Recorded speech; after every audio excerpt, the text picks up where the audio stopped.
بھائیوں نے جائزہ لیا ہے. بہت ساری مسلم لڑکیوں نے کہا کہ میرے ماں باپ کے پاس اتنے پیسے نہیں ہیں کہ ہماری شادی کر سکے.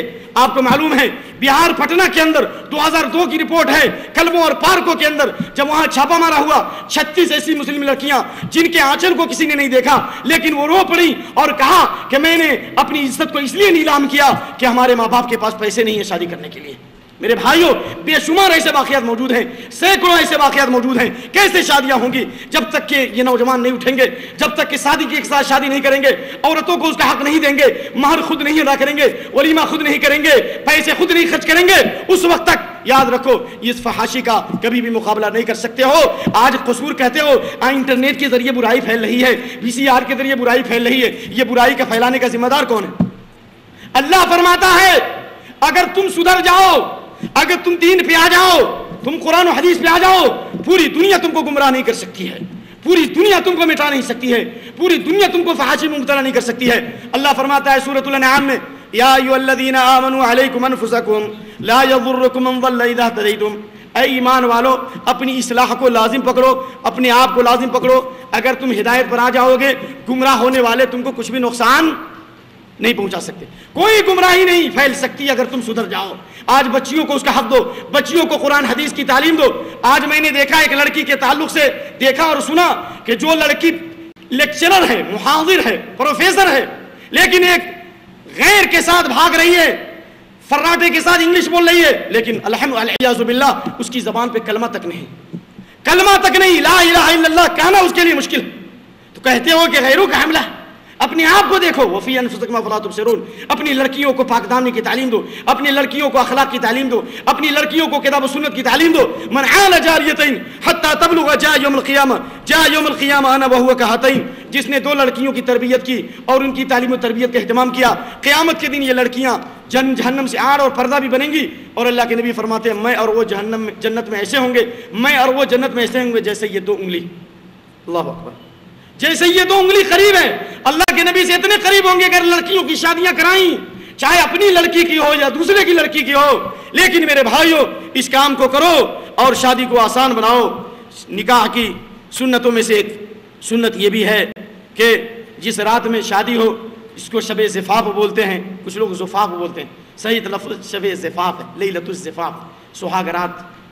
جی, تو اس رات کے اندر صحیح سنت یہ ہے, صحابہ کے آثار ملتے ہیں کہ اگر شادی کو آسان شادی بنانی ہے, زندگی میں انقلاب لانا ہے, تو آپ 1-2 رکعت نماز پڑھو, بیوی کو پیچھے رکھو اور خود 2 رکعت نماز پڑھو.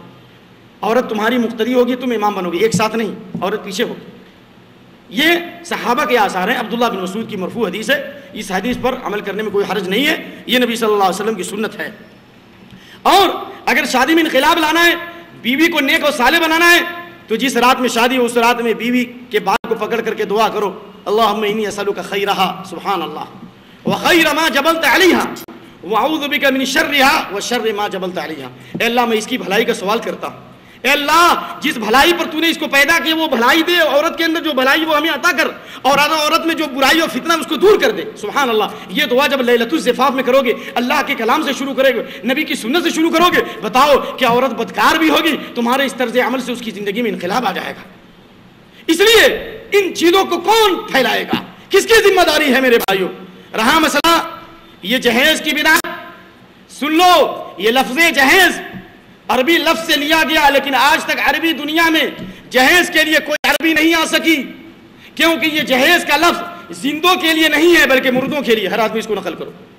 یہ جہیز کا لفظ جو ہے زندوں کے لیے قرآن اور حدیث میں استعمال نہیں ہوا ہے. کس کے لیے استعمال ہوا ہے؟ مردوں کے لیے. کیسے؟ مردے جب زندہ آدمی مر جاتا ہے اور اس کو کفنانے اور دفنانے کا معاملہ ہوتا ہے تو اس کے لیے ایک عربی آتی ہے تجہیز, جس کو کہتے ہیں کفنانا دفنانا. کفنانے اور دفنانے کے لیے جو عربی آئی ہے وہ کیا ہے؟ تجہیز. کفنانا دفنانا. تو کفنانے اور دفنانے کے لیے جو لفظ آیا وہ تجہیز کا لفظ آیا, جو لفظ جہیز سے تھوڑا سا کپڑا اور تھوڑا سا کفن اور تھوڑی سی مٹی کھود کر کے اس کو اس میں ڈال دیا جائے, یہی ہے تجہیز اور یہی ہے جہیز. تو یہ تو مردوں کے لیے. لیکن آج جن کا دل مردہ ہے وہی جہیز لیتے ہیں, اور جن کا دل زندہ ہے وہ جہیز نہیں لے سکتے, اس لیے کہ جہیز کا لفظ مردوں کے لیے آیا ہے نہ کہ زندوں کے لیے ہے. اور یہ جہیز ظلم بھی ہے, یہ کٹنم ظلم بھی ہے اور شرک بھی ہے، بدعت بھی ہے۔ ظلم اس لیے کہ اللہ کے نبی صلی اللہ علیہ وآلہ وسلم کی حدیث لا يحل لمسلم ان ياكل مال اخيه الا بطيب نفسه، سنن کی مشہور حدیث۔ کسی مسلمان کے لیے یہ جائز نہیں اپنے مسلمان بھائی کا مال بغیر رضامندی کے کھائے۔ جب تک خوشی سے کوئی مال نہ دے اس وقت تک اس کا مال مت کھاؤ۔ کیا یہ لڑکی والے جہیز خوشی سے دیتے ہیں؟ ہو سکتا ہے کہ کوئی ایسا آدمی جس کا ضمیر مردہ ہو وہ دے دے، لیکن عام طور سے لڑکی والے خوشی سے جہیز نہیں دیتے، اپنے عیب کو چھپانے کے لیے، اپنی لڑکیوں کی عزت کو بچانے کے لیے جہیز دیتے ہیں، اس لیے یہ مال حرام ہے۔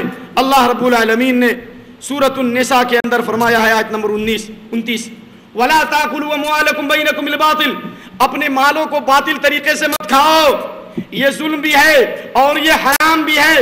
اپنے مالوں کو باطل طریقے سے مت کھاؤ۔ جہیز کا مال یہ باطل طریقے سے ہے، لڑکے والوں کے لیے جائز نہیں ہے کہ اس کا مطالبہ کرے، اور یہ جہیز کا مال جو حاصل کیا جاتا ہے یہ تکبر اور غرور کی علامت ہے۔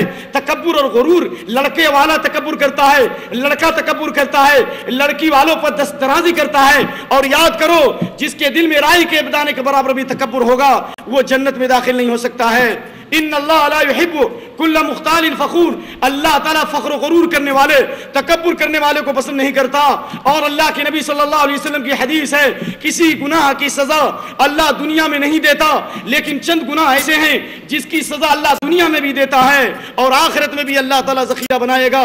اللہ کے نبی صلی اللہ علیہ وآلہ وسلم نے فرمایا ما من ذنب اجدر ان يعجل الله لصاحبه العقوبة في الدنيا مع ما يدخر له في الآخرة من البغي وقطيعة الرحم والكذب والخيانة۔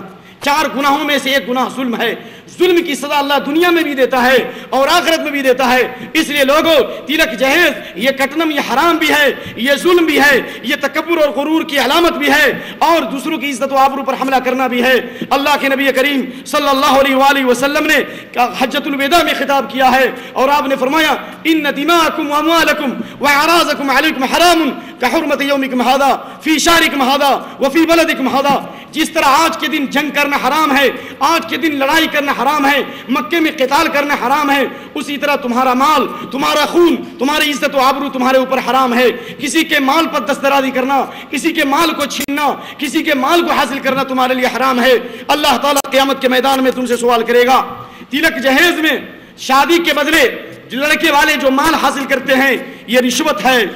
کیوں؟ اس لیے کہ شادی لڑکی سے نہیں ہوتی بلکہ شادی پیسے سے ہوتی ہے، لڑکے کو خریدا جاتا ہے، لڑکی والا اپنی لڑکی کو دینے کے لیے بطور رشوت کے پیسہ دیتا ہے۔ اور یاد رکھو اللہ کے نبی کی حدیث صحیحہ کی لعن اللہ الراشی والمرتشی فی الحکم، اللہ کی لعنت ہے رشوت دینے والے پر اور رشوت لینے والے پر۔ جو لڑکی والا خوشی کے ساتھ رشوت دیتا ہے، جہیز دیتا ہے، اس پر بھی اللہ کی لعنت ہے، اس پر بھی رسول کی لعنت ہے، اور جس پر اللہ کی لعنت ہو وہ آدمی کامیاب نہیں ہو سکتا، اس پر رحمت نہیں آ سکتی، اس پر برکت نہیں ہو سکتی ہے۔ اس لیے میرے بھائیو یہ تلک جہیز یہ برادران وطن کی تقلید ہے۔ اللہ تعالیٰ سورہ ہود میں فرماتا ہے وَلَا تَرْكَنُوا إِلَى الَّذِينَ ظَلَمُوا فَتَمَسَّكُمُ النَّارُ، ظالموں کی طرف مت جھکو، ظالم قوموں کی طرف مت جھانکو، ظالم کی قوموں کی تہذیب کی طرف مت دیکھو، ان کے اخلاق کی طرف۔ اللہ کے نبی فرماتے ہیں ان من یمن المرأة تیسیر خطبها وتیسیر صداقها وتیسیر رحمها، رواہ احمد و ابن حبان والحاکم۔ اللہ کے نبی صلی اللہ علیہ وسلم نے فرمایا عورت کی برکت اور عورت کی بھلائی اور عورت کی خوبی اور عورت کی رحمت یہ ہے کہ اس کے منگنی کو آسان کرو، خطبہ منگنی کو آسان کرو، اس کو مشکل مت بناؤ، صداقہ اس کے مہر کو آسان بناؤ، اور ایسی عورت سے شادی کرو جس کا رحم پیٹ صاف ہو، ایسی عورت برکت والی عورت ہے۔ تو میرے بھائیو یہ اللہ کے نبی کریم صلی اللہ علیہ وسلم کی حدیث ہے، لہذا میں یہ اعلان کرنا چاہتا ہوں اگر یہ کٹنم کی بدعت کو ختم کرنا چاہتے ہو اور اس فتنے کو ختم کرنا چاہتے ہو، آؤ صرف چند چیزیں میں گناتا ہوں۔ پہلی چیز یہ ہے کہ دنیا کی تاریخ میں عورتوں کو حق کبھی نہیں ملا ہے۔ سب سے پہلے عورتوں کو میراث اسلام نے دیا ہے۔ آپ ایران کی تہذیب، مصر کی تہذیب، چین کی تہذیب، برادران وطن کی تہذیب دیکھو، عورتوں کو وراثت میں کوئی حصہ نہیں تھا، اور عورتوں کو لوگ پاسوں کے اندر جوئے میں لوگ بیچ دیتے تھے اور ماں اور بیٹی میں کوئی فرق نہیں تھا. اور خود اسی ہندوستان کے اندر, اسی بھارت ورش کے اندر شوہر کے مرنے کے بعد, پتی کے مرنے کے بعد پتنی کو زندہ گاڑ دیا جاتا تھا. یہ اسلام نے پہلی مرتبہ یہ حق دیا عورت کو. آج سے 3 سال پہلے پارلیمنٹ میں, ہندوستان کے پارلیمنٹ میں عورتوں کے حقوق کی آواز اٹھائی گئی. اب عورتوں کو حق دینے کی باتیں چل رہی ہیں. 3 سال سے پہلے 1400 سال پہلے اسلام نے عورتوں کو اس کا حق دیا ہے. ماں کی حیثیت سے حق دیا, بیوی کی حیثیت سے حق دیا, بہن کی حیثیت سے حق دیا, اور اسی طریقے سے پھوپھی کی حیثیت سے حق دیا, اور اسی طریقے